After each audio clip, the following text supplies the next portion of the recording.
Police ने हमें रोटी भी नहीं दी, तभी तो 100 गुना। बोले अब क्या करें? बोले चलो कहीं चलते, कोई और तो मिलेगा जो रोटी देगा, कोई तो होगा जो रोटी देगा। तो गांव के बाहर एक झोपड़ी में एक बुढ़िया माँ थी, एक बुढ़िया माँ, अकेली, कोई बालक बच्चा नहीं, कुछ नहीं, एक वो अकेली रहती है।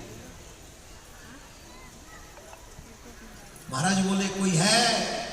तो बाहर आई, बोले हाँ महाराज। आप अर्ज सुनता है? आओ आओ महाराज, आओ आओ आओ महाराज, यहाँ विराज विराज विराज विराज। एक तो छोटी सी झोंपड़ी थी, आओ आओ पता विराज। महाराज बोले तब विराजे जब खाने पीने को कुछ भूख लग रही है, पूरे गांव में घुमाई, किसी ने एक रोटी नहीं दी, तो दोनों हाथ जोड़ के रोने लगी, बाबा मेरे पास भी रोटी तो नहीं है, मेरे घर में गाय है, वो इतना दूध देती है कि जिससे मेरा पेट भर जाए, आज एक काम कर लो, मैंने अभी तक वो दूध पिया नहीं हो, तुम पी लो। नारद जी बोले चलो ना प्रभु चलो, एक बुढ़िया मैया बेचारी काहे भूखी मार रहे? बोले नहीं नहीं, इस बुढ़िया मैया के पास में दूध है, हम तो दूध पी के चले गए। महाराज वो बुढ़िया माँ बेचारी कैसे, अरे जिलेगी एक दिन बिना दूध, एक काशी व्रत भी तो करती होगी, हम तो दूध पिए। बैठ गए और थोड़ा सा ही दूध था। नारद जी तुम मत पीना, हम अकेले ही पिए। अरे ठाकुर जी दूध पी गए गैया का। और मैया से कहा मैया अब बहुत देर हो गई, शाम हो गई, अंधेरे में अब कहाँ जाएं, अगर तुम्हें बुरा न लगे तो रात में यहीं रह जाए। नारद जी बोले प्रभु एक इतनी सी छोटी सी झोपड़ी है, इसमें अकेली बुढ़िया माँ सोती होगी, काहे उसे तंग कर रहे हो? बोले नारद जी तो चुप रहो, हमारा न्याय देखो, तुम न्याय देखने आए हो, लीला में दखल देने नहीं आए, तुम न्याय देखो। बोले हाँ महाराज ये एक चटाई है बस, यही, मैं इतने सुंदर बिस्तर तो मेरे यहाँ नहीं है, इस चटाई पे आप सो सके तो आप सो जाइए, मैं बाहर बैठ के भजन कर लूंगा, मैं भजन करूंगी बाहर, आप सो। हाँ बोले ये ठीक। बाहर बैठ गई, नारद जी भीतर बैठ गए, नारायण नारायण कर रहे, नारायण आराम से चटाई पे सोए,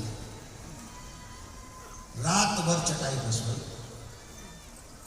सुबह उठे, मैया जा रहे हैं, जाने से पहले कुछ खाने पीने को तो दे दो। बोले बाबा कुछ नहीं, वही गैया का दूध है, सुबह फिर काट लिया है, वही गैया का दूध आप कहो तो ले लो।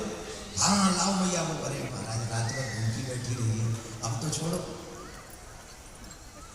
बोले सुनो नारद, सिर्फ देखो, उसमें डिस्टर्ब मत करो। तो नारद जी ने कहा अच्छा ठीक है प्रभु।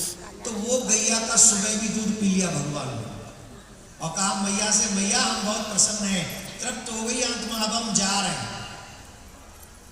नारद जी ने कहा जिसने एक रोटी भी नहीं दी, टूक भी नहीं दिया, उसको तो 100 गुना दिया है। इस बुढ़िया को कोई बालक बच्चा दे दो, कोई घर मकान बनवा दो, कुछ अच्छा करवा दो। भगवान बोले हम इसे आशीर्वाद देते हैं, इसकी गैया मर जाए।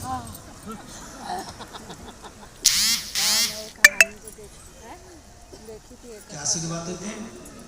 इसकी गैया मर जाए। और इस गैया के अलावा मैया पे पेट भरने के लिए कुछ नहीं है। भगवान ने आशीर्वाद दिया इसकी गैया मर जाए।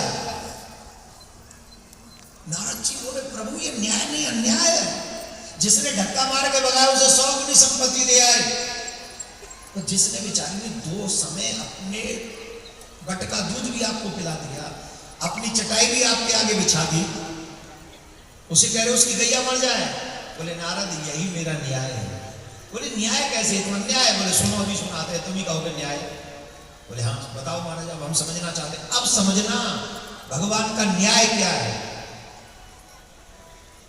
नारद जी से पूछा उस सेठ ने हमको धक्के मार के क्यों भगाया, किस चीज का अभिमान था उसको? बोले धन का। बोले उस धन के अभिमान में उसने क्या किया? बोले धर्म का अपमान, संतों का अपमान। बोले जाओ गेट आउट। किसके मद में?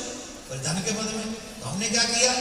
उस मद को और बढ़ा दिया, अभी तेरे पास जितना है ले 100 गुना और हो जाएगा तेरे पास, और अभिमानी हो जा। बोले और अभिमानी होगा तो क्या करेगा? बोले डे बाय डे पाप करेगा, डे बाय डे पाप करेगा, डे बाय डे पाप करेगा। फिर क्या होगा? बोले धर्म में तो इसकी चमन नहीं लगनी, नहीं बुराई में लगेगी, या तो मैं खाने में जाएगा या फिर तय खाने में जाएगा। बोले और अभिमानी होगा तो क्या करेगा? बोले डे बाय डे पाप करेगा, डे बाय डे पाप करेगा। फिर क्या होगा? बोले धर्म में तो इसकी चमन नहीं लगनी, नहीं बुराई में लगेगी, या तो मैं खाने में जाएगा या फिर तय खाने में जाएगा। या फिर मदिरालय में जाएगा, या फिर जुआलय में जाएगा, या फिर यहाँ उल्टा सीधा ही काम करेगा। तो बुरे जगह बुरे कर्म करेगा, नरक में जाएगा। तो और अपने कर्म बुरे करे और बुरी जगह जाए। बोले चलो महाराज उसका तो जस्टिस समझ में आ गया, इस मैया की गैया क्यों मारी, इस मैया की गैया क्यों मारी? बोले ये भी न्याय है। बोले कि ये कैसा न्याय है? बोले सुनो नारायण, जिस माँ ने अपने बट का दूध मुझे दे दिया, क्या मैं उस माँ की दुर्गति करूं? बोले नहीं। बोले इसकी सदगति कैसे हुई, क्या तुम्हें पता है? बोले नहीं। बोले मुझे पता है, तुम्हें नहीं पता। आज से 7वें दिन मैया की जीवन यात्रा पूरी होने वाली है।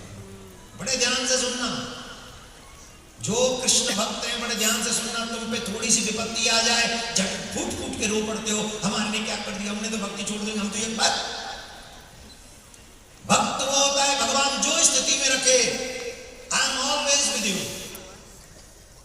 मैं आपके सामने सरेंडर हूं, सुख दो दुख दो, जो देना है दो, बस मैं आपके चरणों में पड़ा हूं, शिकायत नहीं करूंगा तुझसे। ये भक्ति है, शिकायत नहीं करूंगा।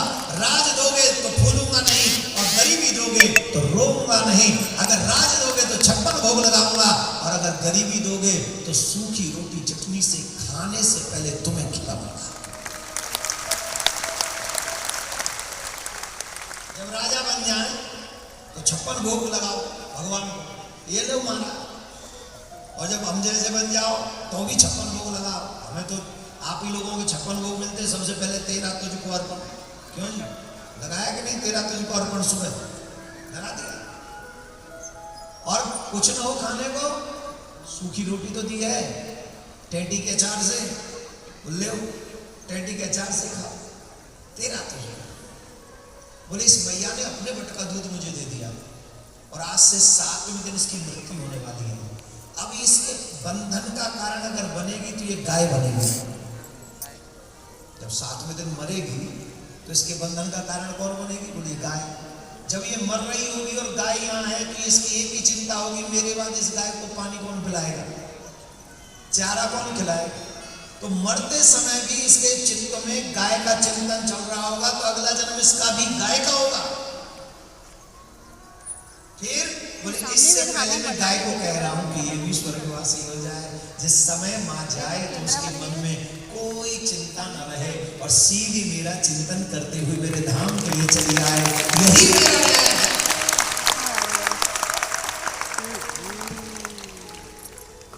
अब बताओ भगवान का न्याय है कि अन्याय है? न्याय है। जोर से बोलो, न्याय है। लेकिन ये न्याय सबकी समझ में आता नहीं है। ये न्याय उन्हीं की समझ में आता है जिनके ऊपर ठाकुर जी की कृपा होती है। अगर तुमसे कुछ छीन लिया है तो डेफिनेटली समझ लेना कि ठाकुर जी तुमसे मिलना चाहते हैं, निश्चित समझ लेना। और अगर कुछ ज्यादा दे दिया है तो टेंशन जरूर करना, कहीं ऐसा तो नहीं कि हमें ज्यादा दे के अपने आप को अपने से हमसे दूर कर रहा, उस पर टेंशन करना। तो उस समय क्या करना? बोले ज्यादा से ज्यादा चिंतन करते हुए ये कहना, इट्स नॉट माइन, ये मेरा नहीं है, हे नाथ ये सब कुछ बोलना नहीं है, यही चित्त पे लिख लेना। और जब ऐसा जीवन जियोगे तो राजा होकर भी अम्बरीश की तरह सदगति प्राप्त कर लोगे, ध्रुव की तरह मुक्ति प्राप्त कर लोगे, तुम्हारा कल्याण होगा। छत्तीसगढ़, मध्य प्रदेश, राजस्थान, कुछ प्रदेश ऐसे हैं जहां के राजा भी बहुत धार्मिक हैं। उनमें राजाओं वाला अभिमान